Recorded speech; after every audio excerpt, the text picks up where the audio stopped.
Hello everyone. So today we are going to offer a brief description of the battery simulation capabilities in LS-DYNA, and especially we're going to talk about some of the motivations that we have had behind those developments. So first of all, let's talk a little bit about the objective of the simulation tool. So safety, as you guys probably know, it's been a key focus in the design of electrical vehicle, especially as battery size continues to increase. And indeed, we've all had cases of EVs catching fire after being involved in a crash. And even though one could argue that such fires, they happen less frequently than with thermal engines, it's still considered as very bad publicity. And one could argue that it reduces the global trust that consumers have towards electrical vehicle safety. And one key reason for this, we think, is the unpredictability factor. You're never entirely sure what's going to happen when an electrical vehicle gets involved in a crash. Will it explode? Will it catch fire? Will it not? And if it does catch fire, when will it happen? In an hour? Two? The next day? For example, there have been instances of EVs catching fire way after the accident happened, while they were on the tow truck, for example. So it's this is why we consider it important to develop powerful numerical tools that help all of us, gain a better understanding of battery behavior under abuse conditions. And so this is why we had a very strong motivation to incorporate a multiphysics battery model in a car crash or other impact simulation. I mean, really, I've been talking about electrical vehicles here as an example, but other industries have similar problems. You can think about, for example, Boeing's 787, the Dreamliner, and the issue they had with the lithium batteries. Or Samsung, phone manufacturers have also had issues with battery explosions in some of their phones. So this is why we want to provide these strong numerical tools. And so what we have developed a suite of battery models that the user can access depending on the level of detail of his simulation.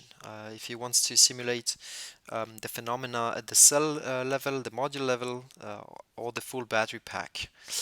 And one key thing to remember right away to keep in mind is that all of our models, they are based on tightly coupled mechanical, EM, electromagnetics, electrochemistry, thermal analysis. And optionally, you can also couple with CFD.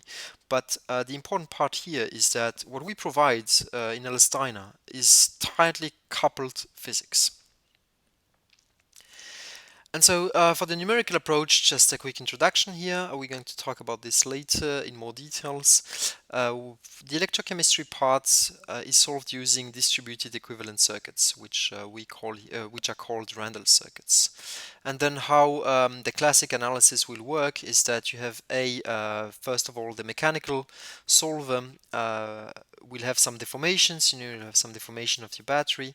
That will trigger internal and external shorts. And then the current flowing through the shorts will then create extra joule heating, which will then increase the temperature until perhaps you reach a certain high temperature, which will then trigger the thermal runaway phenomena, for which we also provide extra exothermal models. And so right here, you see that in order to simulate that, you need a tightly coupled code, where you have a mechanical solver that is used in order to simulate the deformations of your battery. Then you need an electromechanics solver, which allows you to simulate this joule heating, which then you can add to the thermal solver in order to simulate the temperature increase. So you need all of those coupled physics working together.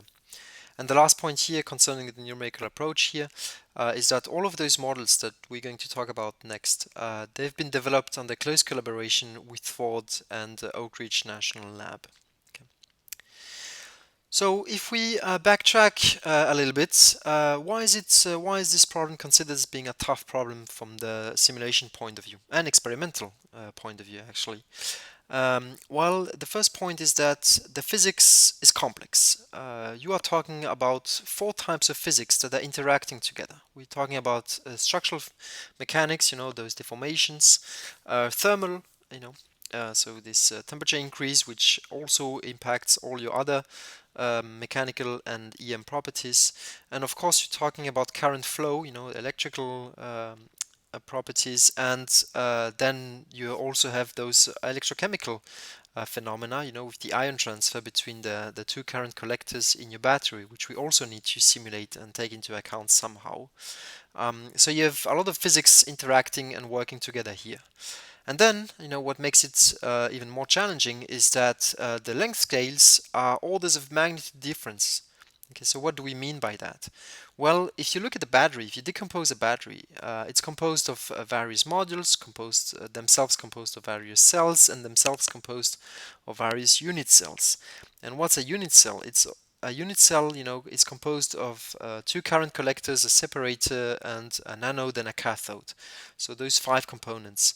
And those little layers there, they are very, very, very thin. We're talking about, micrometers.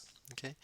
While the battery is perhaps 100 millimeters, for example, the battery pack size, and then if you try to put all of that into a crash simulation, then a typical, for example, car crash simulation is in the order of magnitude of several meters.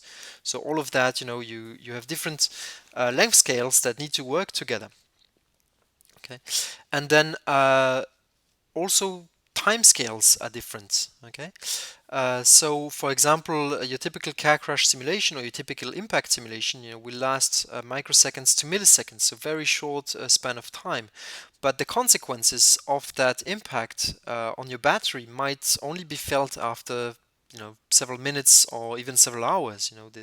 You have a slow rise of temperature due to your internal short, and that can take a long time. So you also have a time scale difference between the different phenomena.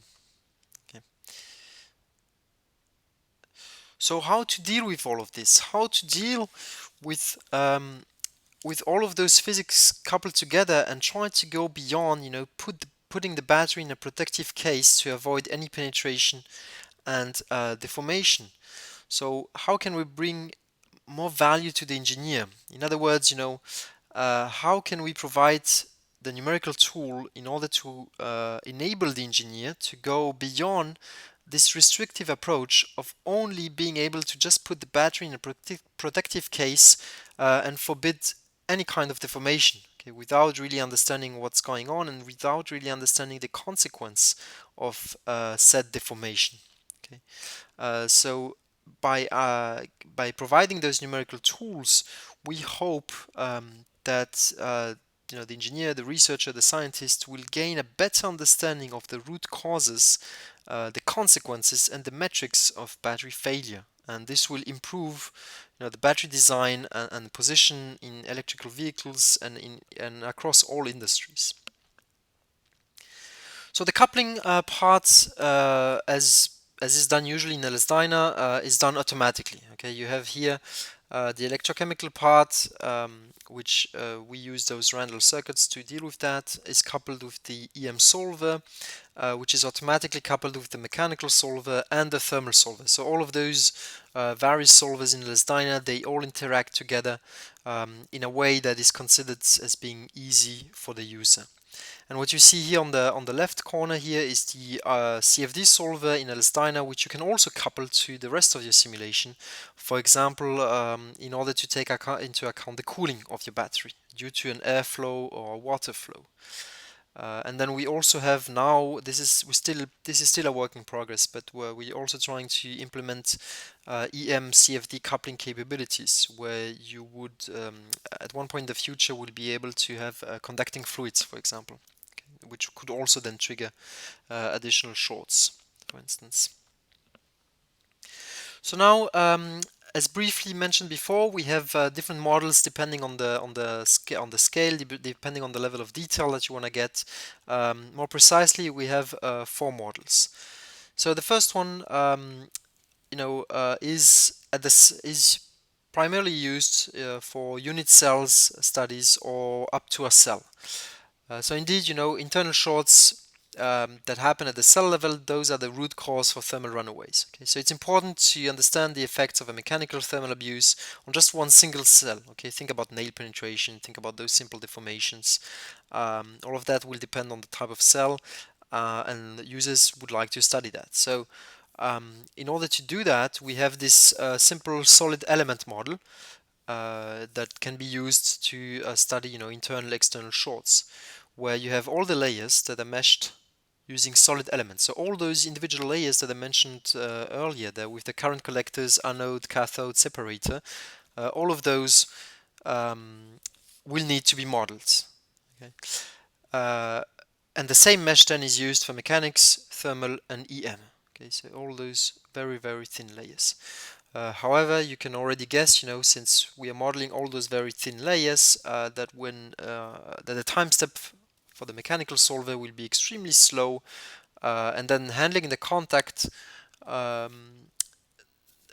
contact part can be also quite complex. So this is why we say that this solid element model is usually restricted to unit cell to complete cell, but going beyond that is not reasonable from a model complexity point of view, and also just from a computational point of view. Rather, we have also, in order to tackle that issue, we have developed this composite thick shell model. What it means is that we have added the EM solver and the electrochemistry, those Randall circuit parts, to the composite thick shells. So here in that case, the mechanics are modeled using those T shells, but the EM and the thermal, they still use the underlying solid mesh. And what this means is that for the EM and thermal part, you still solve all those individual layers. But for the solid part, you can use a much bigger, much larger time step, and handling deformations is also easier. So in general, those runs will go faster, especially when we have those internal shorts.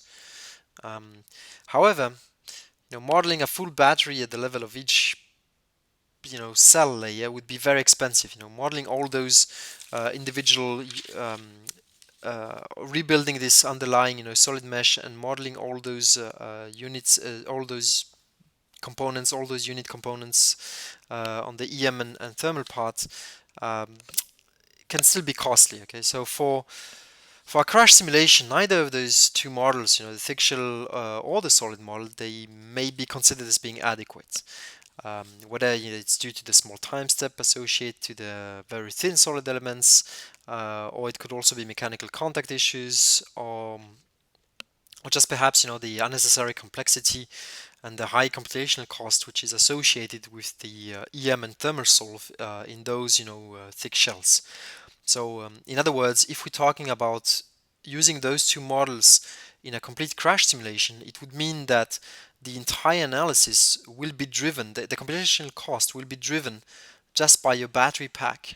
Okay? And not imagine your entire model of your car crash simulation and all of that, and in all of that model, the computational cost, the highest part, is what happens in your battery. Okay, and so this is not, we can't consider this reasonable. Okay, so this is not a reasonable approach. So in order to tackle that issue, we have developed this macro model, which we called BATMAC model.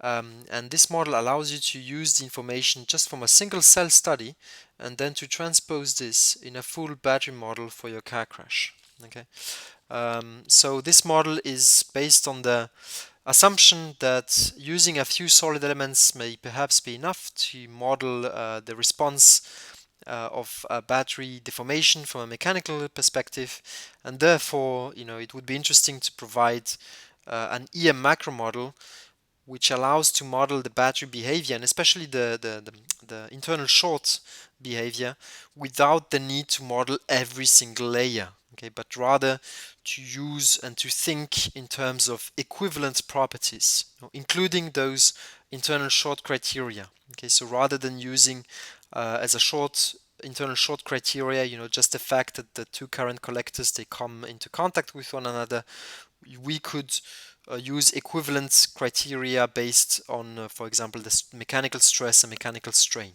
Okay, so you could use some of the information that you have gathered that as an engineer, on the unit cell or just on the cell by using one of those first two models, the solid element model or the composite thick shell model, and use that information in order to set up this macro model, which will allow you to have a very fast model, but that accurately takes into account the short criteria and the subsequent heating that goes with it. Okay, so in this model, which goes a lot faster, you don't do the underlying solid mesh on the EM and thermal side. Okay, you just use one or two solid elements through the thickness for mechanics, EM and thermal, and you solve for two fields at each node on the EM side that represent your positive and negative current collectors, and then you can short those those two fields by using what I mentioned before, by using those equivalent internal short criteria, for example, based on stress or strain. Okay, so this macro model is the one that we believe will be the one that is that will be used in a complete crash simulation, because it's not gonna be costly, and hopefully it's gonna be accurate enough. Okay, for the engineer to see what's going on and to get a good response of the electrochemistry slash thermal behavior, with a reasonable cost. And then finally, we also have what we call a meshless model. This is a very simple model which can be used for cost-effective external short simulations, where we don't, simulate all the electrochemistry happening between the two current collectors, at each node. Rather, we have one equivalent circuit just for the whole cell, just connecting the two tabs together. And this obviously cannot be used for internal shorts, okay? But you can use it. It's very convenient to use when you're only interested in studying external shorts, and it's extremely fast. So yeah, so we have this other macro model, this meshless model, only for external shorts. Okay, and this can of course then be used for battery pack, module, and so forth. So we already talked a little bit about this, but all the models that we have, they are based on equivalent circuits. So what you see here on the left, the electrochemistry part, of the analysis, where you have those ions that are getting transferred between the anode and the cathode. We don't simulate the electrochemistry process directly. Rather, we use those equivalent circuit models. We replace this chemistry happening by those circuit models that are called Randall circuits, and they have quite a few advantages, those Randall circuit models, because they are not too expensive computationally. They reproduce the main features of a cell, the electrical and thermal behavior. So they are good. Those are good analogies. It's relatively easy to get the cell parameters from voltage and current measurements. And then this way it's simple to electrically connect those Randall circuits to external circuits and to model this way external shorts. But also what is very interesting for us is that we are using distributed Randall circuit models. In other words, it's what you see here on the bottom right. In other words, each node between the two current collectors are connected by those Randall circuits. And so when you have a local internal short, the user can define a certain criteria, usually based on the distance, where those Randall circuits will be then removed and replaced by a residual short resistance. And this will allow the solver to solve very localized internal shorts, where you will have local concentration of currents and then therefore local heating. And so this is what makes those Randall circuits, distributed Randall circuit models, so powerful. And then finally here, just a quick note here. On the drawing that you see here, these Randall circuits, for those of you who are familiar with them already, this shows a first order Randall circuits, but we also can model second order, third order if needed, as well as we have also added the capability for the user to use his own user-defined circuit equation. Okay, so using those defined functions. So how do you to define the circuit parameters? Here there's some more you can find some more information in the literature. But basically, you have to do charges and discharge tests in order to get these open charge voltage values, and then you can do HPPC tests in order to get the other Randall circuit parameters. HPPC test stands for hybrid pulse power characterization tests. And if you as a company or perhaps university don't have the means to conduct those tests, there are some companies out there that can do them for you. So here, for example, I mentioned one, DFR Solutions. So my advice would be that you contact them for some information if you're interested in characterizing your specific battery, for example. Yeah, and then let's talk a little bit about how to deal with the different time scales. So we mentioned, right, that the deformation happens in the range of a few microseconds or milliseconds, but then the consequences can happen over a longer period of time, minutes to hours. So one way of doing that is to simulate everything together in one coupled simulation, and then do the mechanics plus EM plus thermal with the usual crash time steps, during the time that the crash happens. From it, you get the deformation and you get your short criteria. And then you continue the run by just freezing the mechanics. You basically stop, or you change it. You change the deformable parts to rigid, and then you continue the analysis with only EM and thermal. And since those two solvers are implicit, you can use much higher time steps. Okay, and this way you can let the battery discharge through the shorts, and you will get the temperature increase. Okay. Um, so that's one way of dealing with those different time scales. Sorry. So here we have, I'm going to show you a couple of examples here. So this again comes from Ford Motor Company, who have done some correlation tests between experiments and simulation results. So here they have applied, short circuit resistance between A and B in order to create a current pathway, and then they have measured the temperature increase and seen, and achieved some good correlation between experimental results and numerical simulation results that you see here. Another example here, so this was the deformation example. This was using the meshless model that I talked about a couple of slides back, where you don't need these distributed Randall circuits between each node, but you can directly connect the taps by just one equivalent circuit, Randall circuit model, which will give you the current distribution, the correct current distribution, and this is enough. This is for external short applications, and which is what we're looking at here, where you have the tab deformation. Okay, and this will mean as the tabs deform, they kind of get in contact with one another, which will create some shorts, and this will again create some local heating. Here we have some other examples here using the different models. Sorry, here you have an external short with the solid model, where you have a conducting rod, that shorts the tab of a cell, and then you see the temperature rise again. So again, mechanical, thermal, and EM, all of them coupled together. Here you have an internal short example with the thick shell models, where you have a sphere which impacts a 10 cell module. And then here you have the BATMAC model example, where you have, for example, a wall impacting a complete battery pack, and you can see here the temperature rise, for example, in your battery.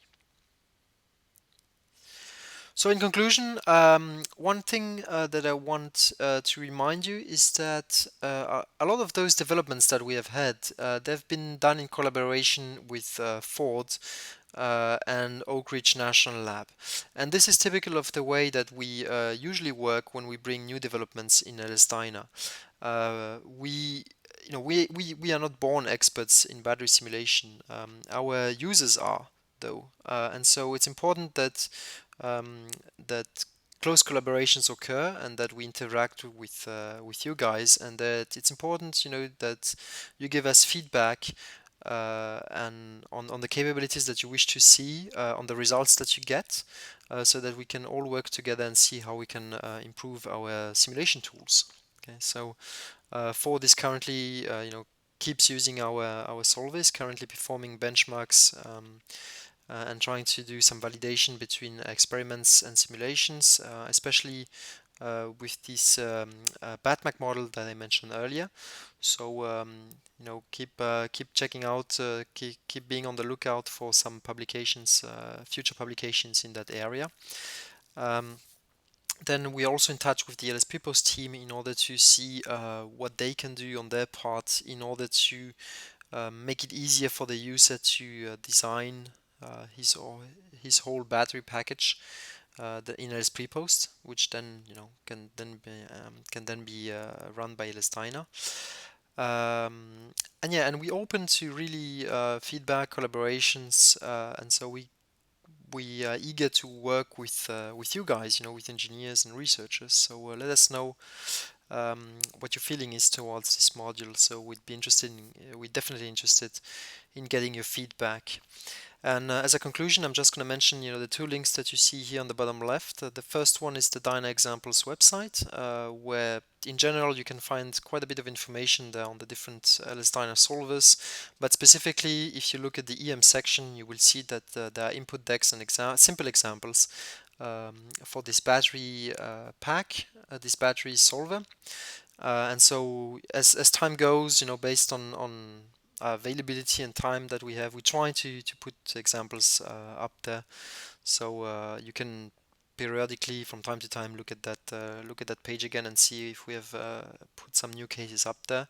And then the last link there, this FTP link, this is where we try to also gather some of the presentations that we do across various conferences, especially the DYNA conferences, and we try to put it all up there. So feel free to take a look at this link as well for more information. All right, thank you for having listening to me, and I wish you a good day. Bye bye.